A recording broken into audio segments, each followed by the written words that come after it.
And a good morning to you. I'd like to go ahead and thank the folks at Microsoft Windows for that ungodly, unbearable update process that started well before 8 o'clock. But we're here.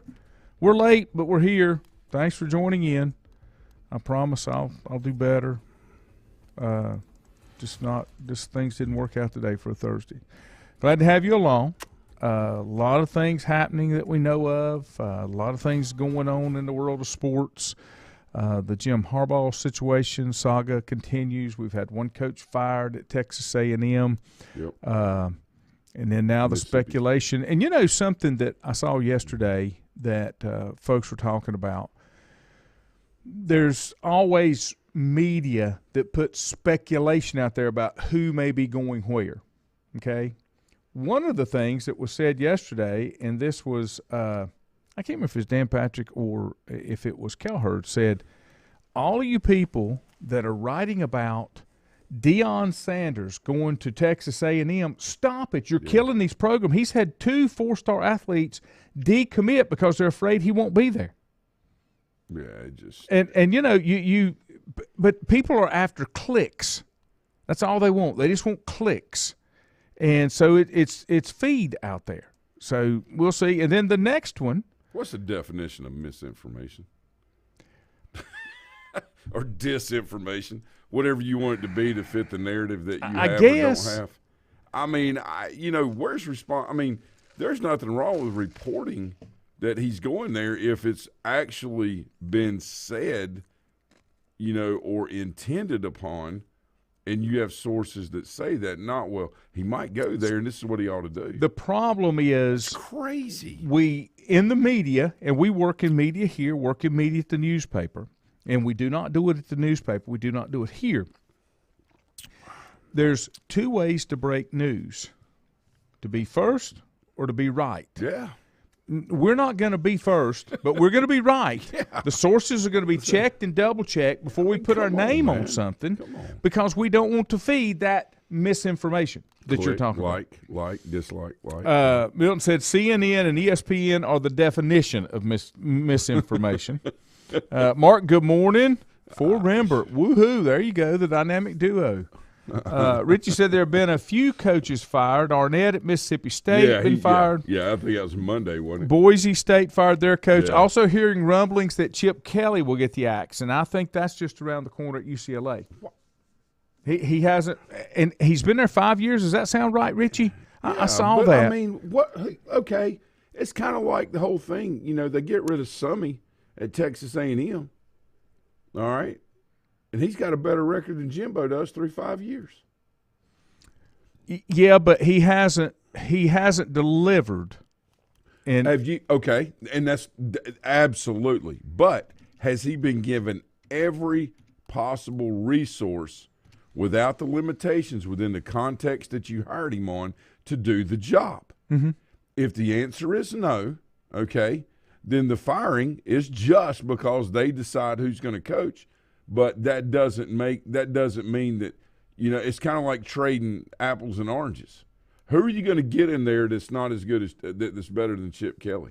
That's the are you going to hire Urban Meyer to UCLA? It's like Texas A&M. Okay. Do they have a plan, or did they just need to make a change? Well, they had to make a change because they couldn't justify the amount of money that they put into somebody that didn't deliver, who had, potentially the top 5 recruiting class almost every year. When Saban said those things about Jimbo, he was setting the stage for this. Mm-hmm.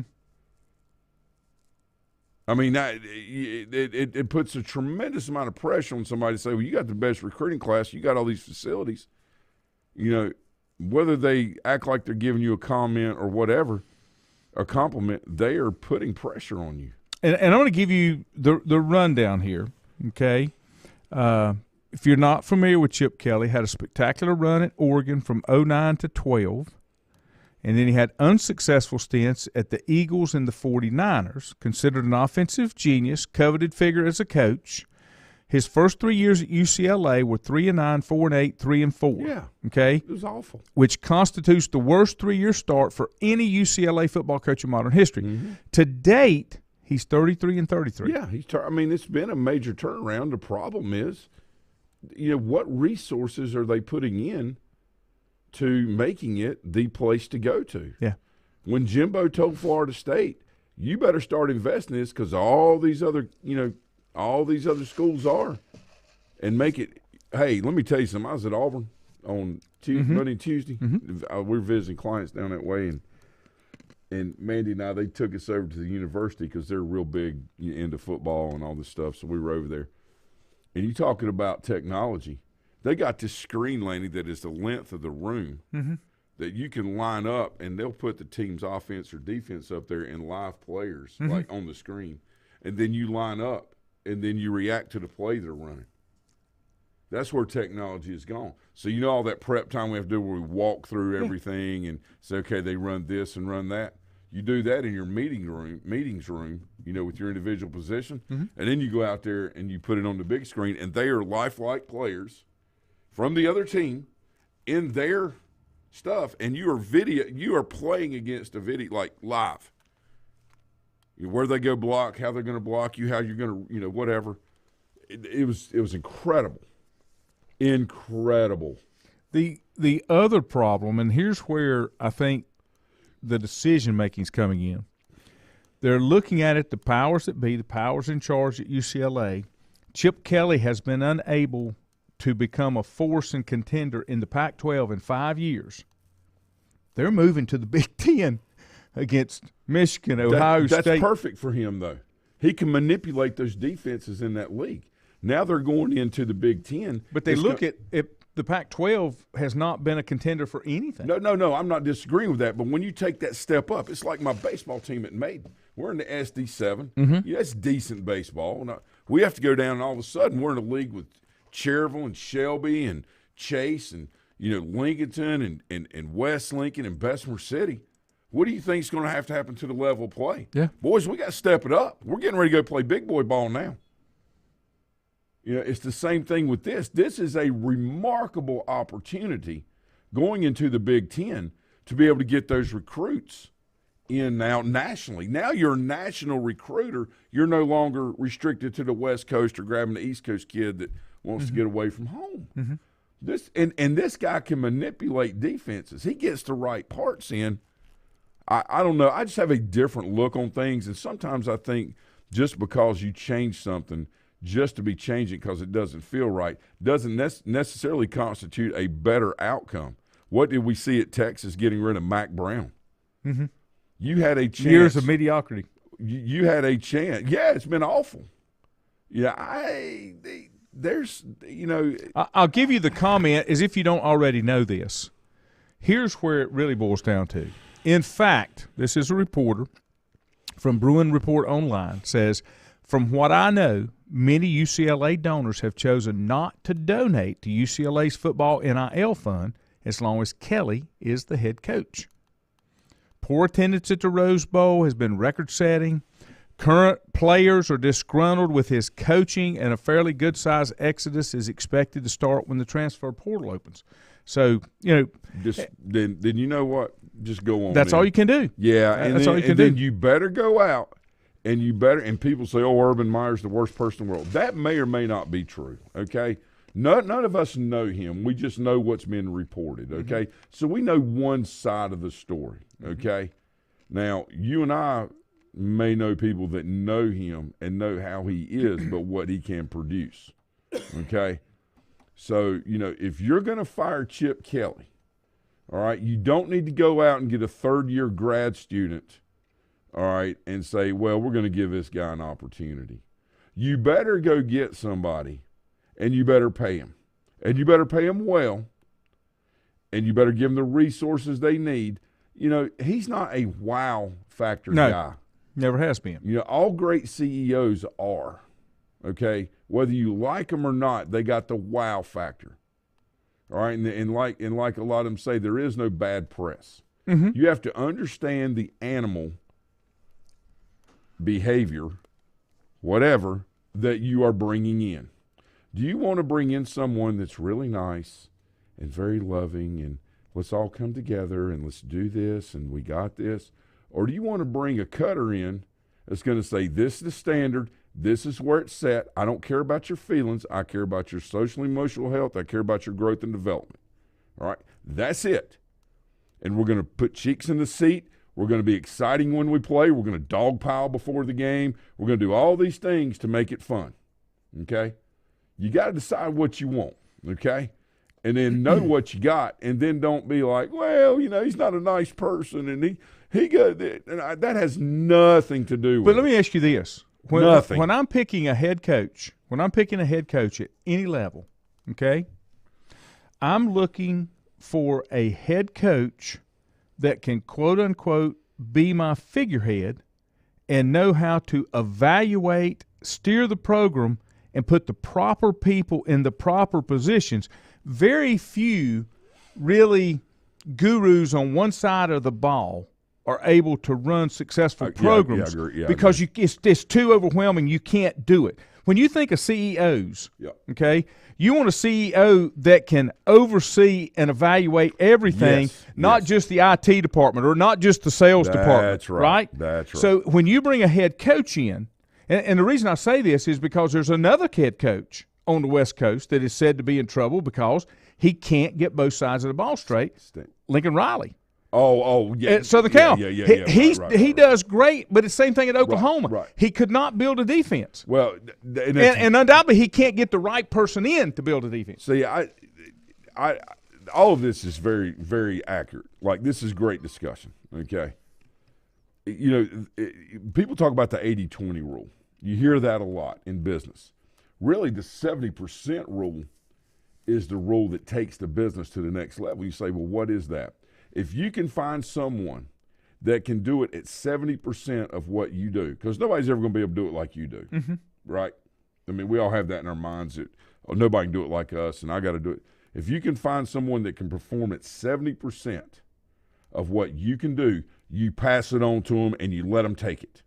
That way you can oversee the process and help refine it, and that's where your energies are put in instead of having somebody that's 70% capable, but you're doing 98% of the work.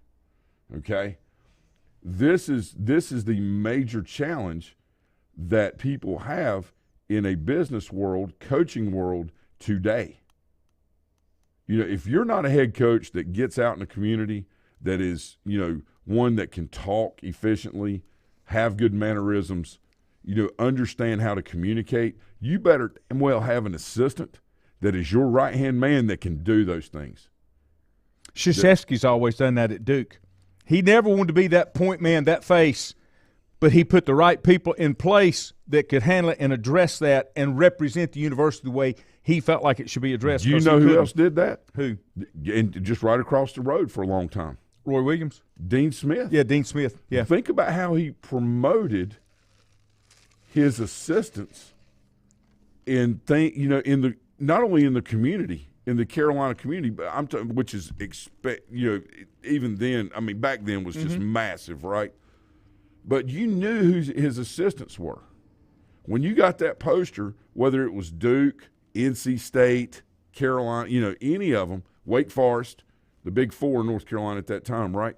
You knew who the players were, and you knew who the assistant coaches were. Everybody knew who Bill Guthridge and Roy Williams were when they were assistants at Carolina because they were made public. It's one of those things where Dean Smith, for all intents and purposes, used that 70% rule. He put those people to work, and they did their job. Now, he was the man that controlled the stuff, but you would always see him talking to Guthridge or – I'm just giving a feel for whoever. You would always see him conversing with them right before a timeout and right after a timeout. Krzyzewski was the same way. Now, when he was pissed, he cleared the room and then he took over. That's right. That's what you do. But to your point, in football, you have so many people. They showed a college team that had all these special assistants that were hired and all this, and there were former head coaches that were making like $2 and $3 million a year that gotten fired and had nowhere to go. They're making $30,000 and sitting in a room. They call it whatever room they called it, where it was all sitting around, here, and then they had a table here that the main assistant coaches and head coach sat at the front, and everybody else was around. It was packed. It was about the size of your room here. They had chairs all the way around. And then the guys that were making like 25 or 30,000 as special assistants, had to go be with the kids, the young kids at summer camp. These are people that former head coaches at this university. Mm-hmm. But it gave them an opportunity to take the next step. They had got regrounded, refocused, and allowed them to go on. That's what you do. Instead of people hating, there's nothing wrong with being a fan of your team. And then, I can't stand this team over here. I mean, I went to East Carolina, dude. Come on. It's us against the world, right? But when I look at these other teams and other schools, I may or may pull against them, but I want to see what's going on in inner workings. Like, what are they doing to promote the entire program for the betterment of all? There are a lot of them, Lenny, that do that. My problem a lot of is head coaches that do that. My problem is I don't dislike teams as much as I dislike some fan bases because they're not realistic.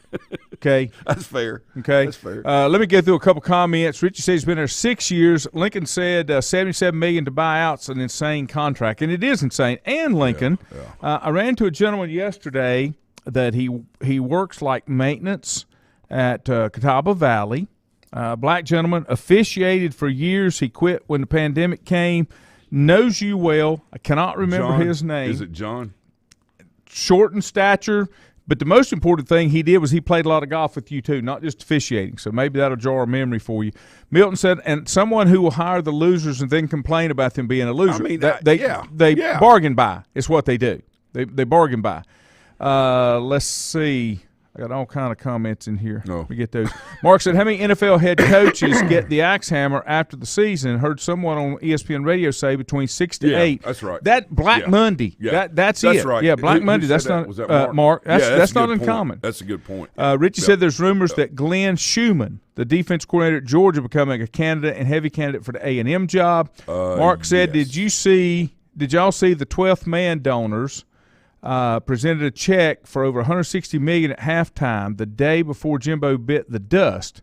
I don't think that was a coincidence. So the from what I understand from SEC football, that he already knew and had already met. Now this is information down in Auburn, right? But people that are very well connected in SEC, okay, told me that he already knew that he was going to be fired after the game, win or lose. Yeah. That he already knew. Like they had already met with him and basically told him. Well, they try to work out something if they can be kind of put a positive spin on it. Well, I mean, why not? Why make nobody it bad? gains from being ugly. No. Yeah. Move on, right? Richie said, I think one needs to keep an eye on Bama. I think Saban's getting close to hanging it up. I think this year, next year will be Saban's last year. And I think the reason is kind of like Roy Williams. He just doesn't want to do it the new way that they do it. He's just not comfortable with that.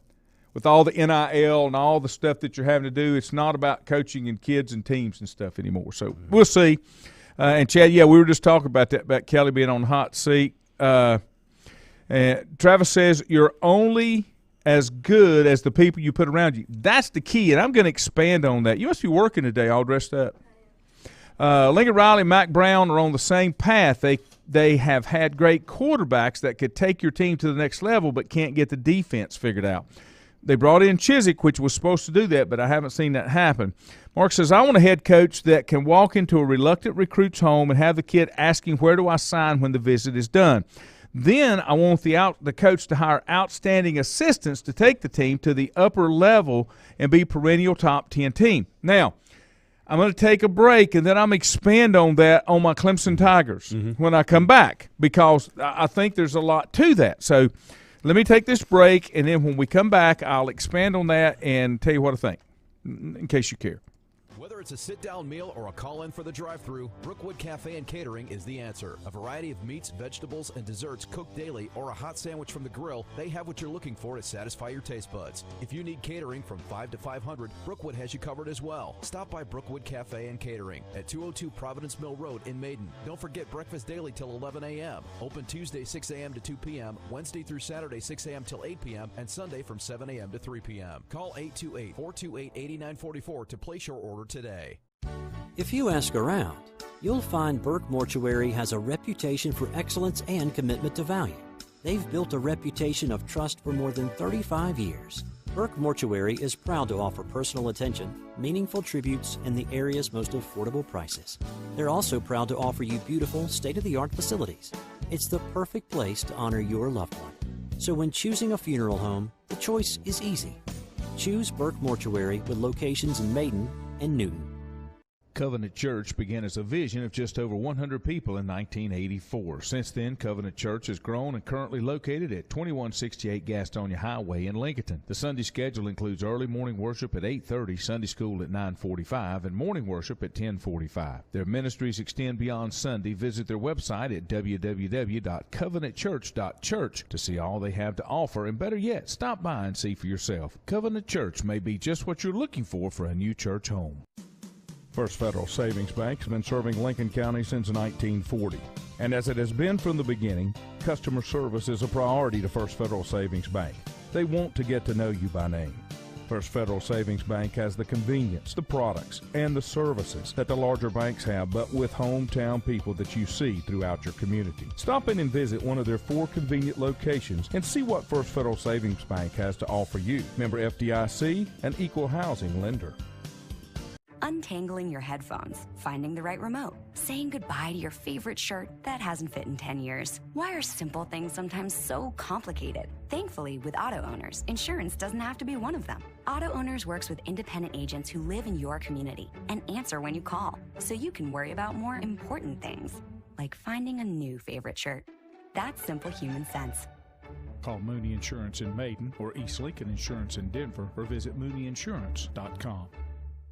Stiefel Nicholas now has an office in your community. Stiefel Nicholas is a full-service organization offering a wide range of investment vehicles and services. These include money market funds, CDs, stocks, bonds, mutual funds, annuities, retirement plans, and managed accounts, to name a few. Our financial advisors will sit down with you and help you tailor an investment plan, explaining strategies and investments which may help you achieve your personal goals. Call 4Rembert today at 828-624-7300. Stiefel Nicholas, member SIPC and the New York Stock Exchange.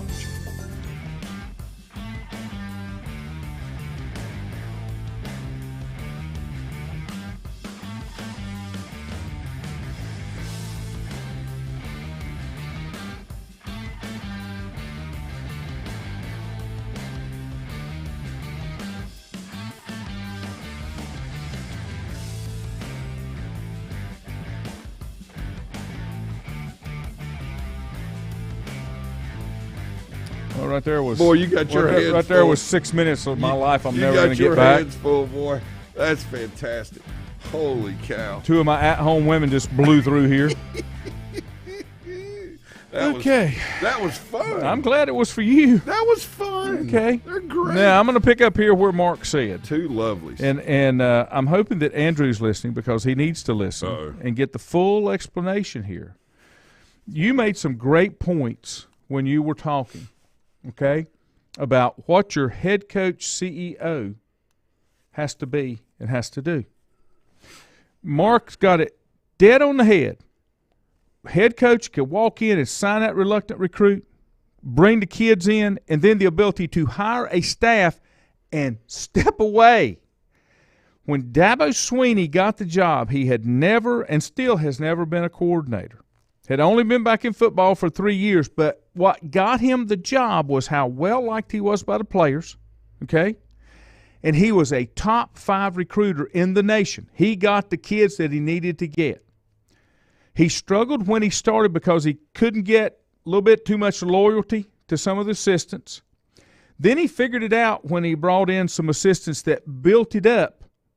But as with any great program, if you have great assistants, you don't keep them, even though he paid them well and tried to. I admire that.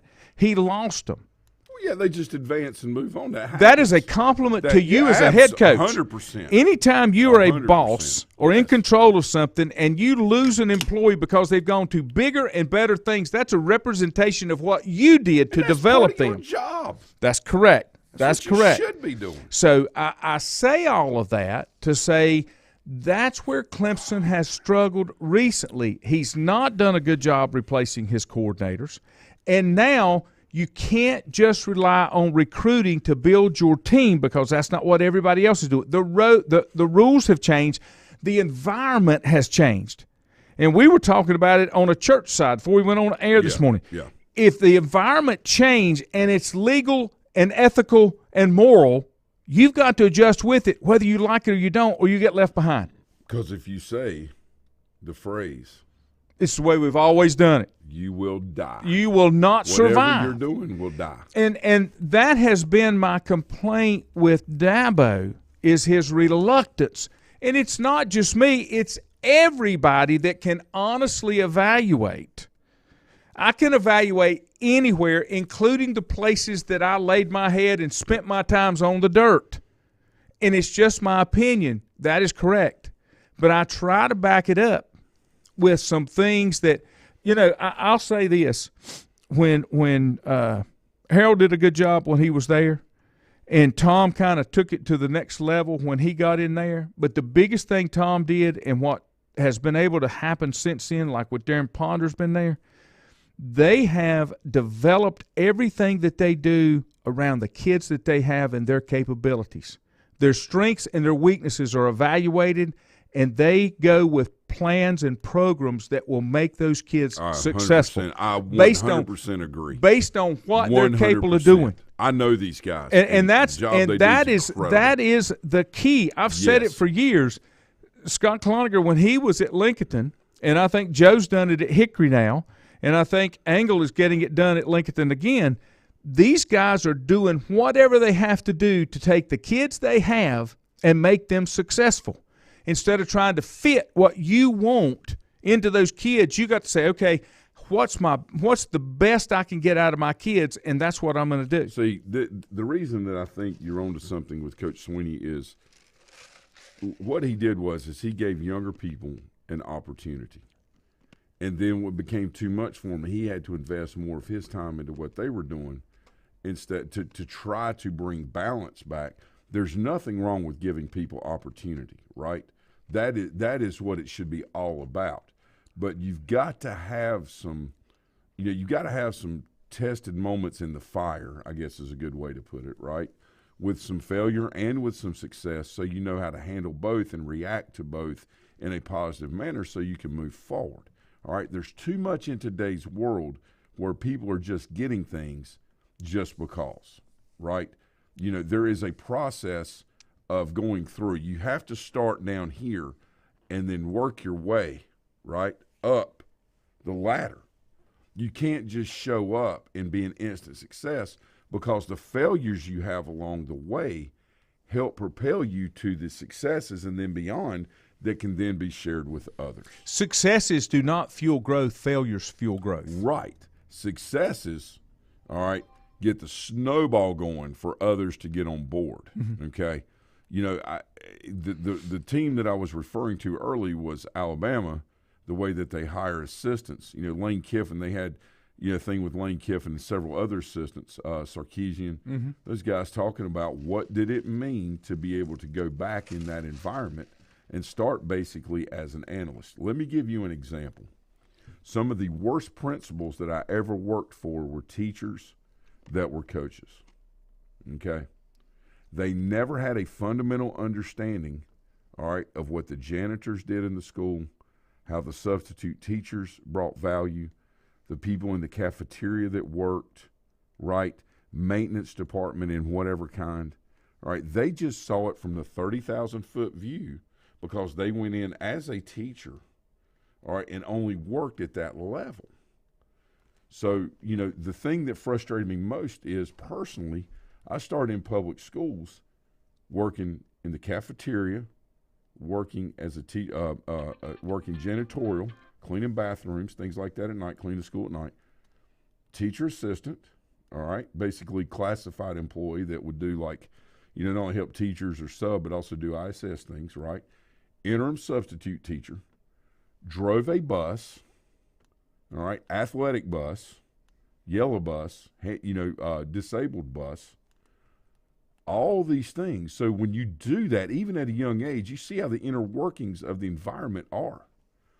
Too many head coaches, may start off as a grad assistant, but are very quickly promoted to wide receiver coach and all of a sudden, or running back coach and all of a sudden they're offensive coordinator. They haven't gone through the nuts and bolts, and they've been hired based on who they know instead of the credibility of the experiences they have and what they bring. right? That's why when you have people that run companies, people, talk about former President Trump, oh, he did this, his dad did this. Whether it was a long time or not, that he did this, he had to go work as a laborer for a certain amount of time before his father would let him take the next step. He did the same thing to his children so they would understand the inner workings of a company and a business, right? Now, I'm just giving an example of a CEO. I'm not talking, for God's sakes, please don't get into the political thing, okay? That's not what I'm giving examples, okay?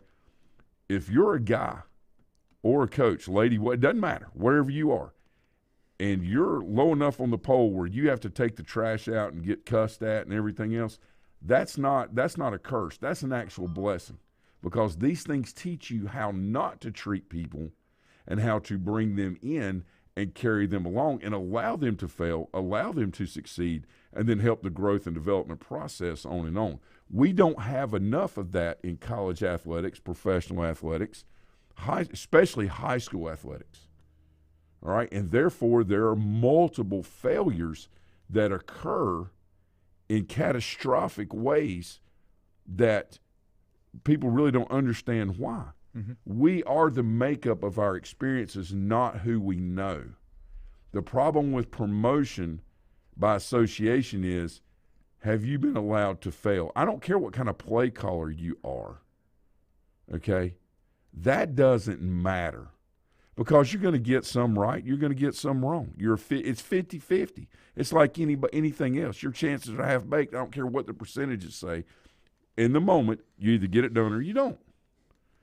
This is the problem that most universities, most high schools, good Lord, pro football, why would Cliff Kingsbury, who got fired at a college, all of a sudden make a good NFL head coach? He's not a bad dude. He's not, Lanny. He's a good guy. He should have been a coordinator, not a head coach. Well, given the opportunity to grow instead of just being thrown, because he is Matt Rule. He is a wonderful college football coach. Some of the things that he's doing in Nebraska, helping explain things to kids, why you don't leave, why you stay and you work so you can get there. There are a lot of great things going on, but it's all about the clicks and being first instead of, like you said, being right. Well, Chip Kelly and Lincoln Riley may be two great examples of wonderful coordinators, but just not great head coaches. Well, what do they invest their time in? Plays. Yeah.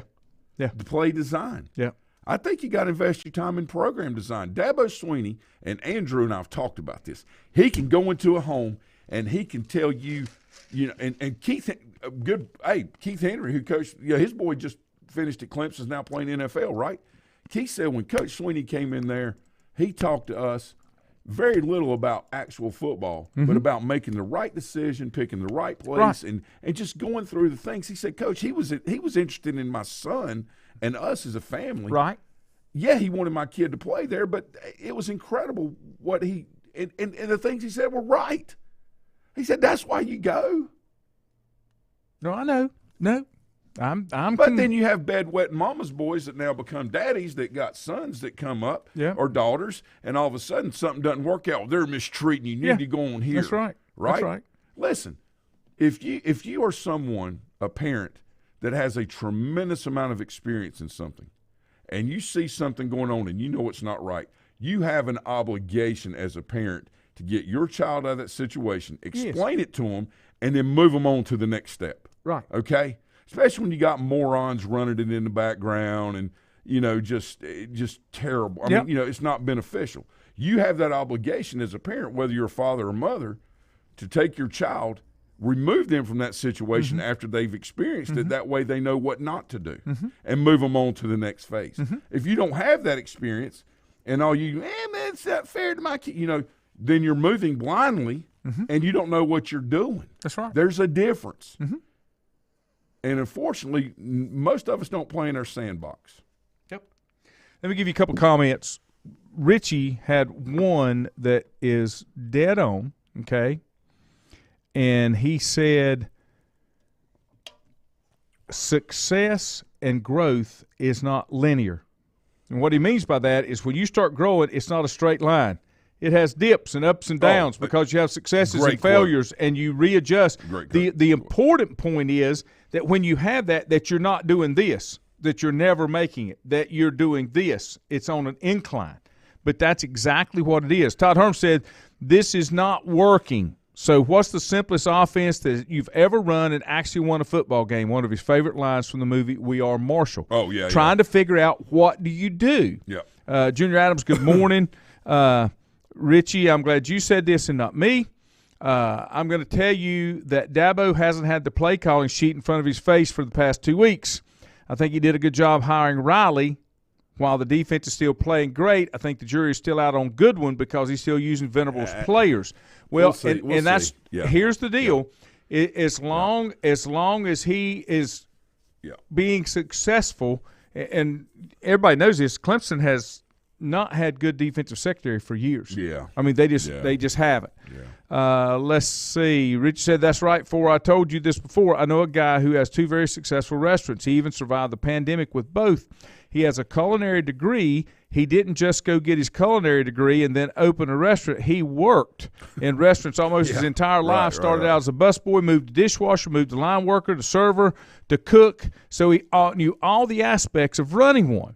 After the pandemic, he got all his staff together and talked about what the shift in which that happened. He now closes both his restaurants on Monday to help stop the burnout. They have shortened the hours of operations on certain days. Yep. You know what has happening. He is happier, more engaging employees, and restaurants are doing well to allow him to make those changes. Again, you adapt to the environment that you've got to deal with. The point that you made, and I've always said it, Dabo could go in and get that recruit. Yeah. The problem is the programs that are being more successful than he is doing it with some outside help, not just recruits. So you've got to be able to adapt and do that same thing. You don't quit recruiting, but you got to have mix. It's like a program that starts up new. They come in and they bring in some transfers. They bring in some recruits. They bring in some different mix so that you can transition and build that program because you've got to have that experience there as well.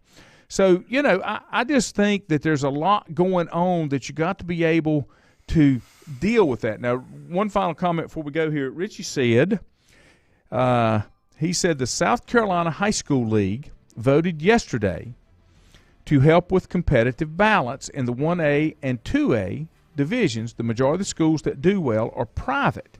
So they voted to enact a multiplier of 3. This means that if you have a kid on your roster that is not from your area, then that kid now counts as 3 people in your school population. Think of it this way. A kid that is on for West Lincoln goes to Lincoln or North. That kid now counts as 3 kids on the ADM. And in case you missed it, the ADM numbers were released based on numbers. If they went to 8 classes in North Carolina right now, Lincoln and West would be in 3A. Lincoln would be the largest 3A school. Yeah. North and East would be in 5A. 5A. In 5A if it's 8. Maiden, I think, fell in that 2A range. I didn't see the numbers. Well, West Lincoln, Maiden got less than 730 students? No. Okay, well, West Lincoln's in 3A at 738.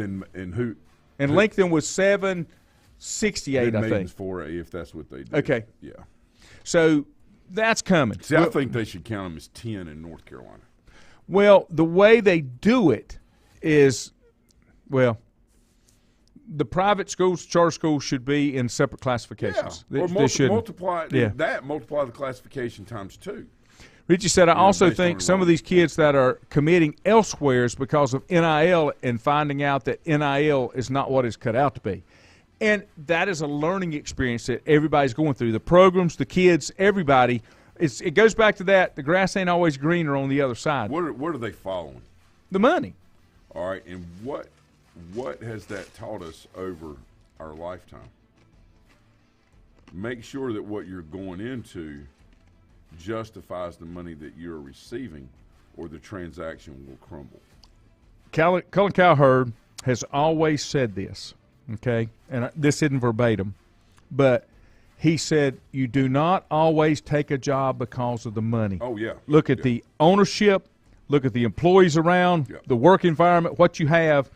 And he's exactly right, because that's very important. I took a job like that one time. I lasted 2 months, because they did a dog and pony show, and when I got there, that wasn't what it was. What it was. No. And that, I've done that one time, and it was not a successful run. Right. Because it was about the money instead of about what was truth. And now, I've always said, okay, and I do this here, the stuff that I do, the things that I do, the people I deal with, I do it because I like the environment that I'm working in, because I can make money. Yeah. Okay? Yeah. But I'm going to enjoy what I'm doing. Right. And not let the money dictate. Right. Because if you do, that is a short-lived success. Yeah, you're in trouble. That can go quickly. Yeah, you're in trouble. I like that, Milton. NIL equals IRS. That's very good. Have a great day. Couple updates. No show Monday night. It will be Tuesday night. No show Tuesday morning because I've got some other obligations. Probably going to do a show next Wednesday morning. So you're looking at next Tuesday night, next Wednesday morning. The boys will be in here on Saturday. Have a great rest of the week. It's almost over on the back half of November. Have a good one.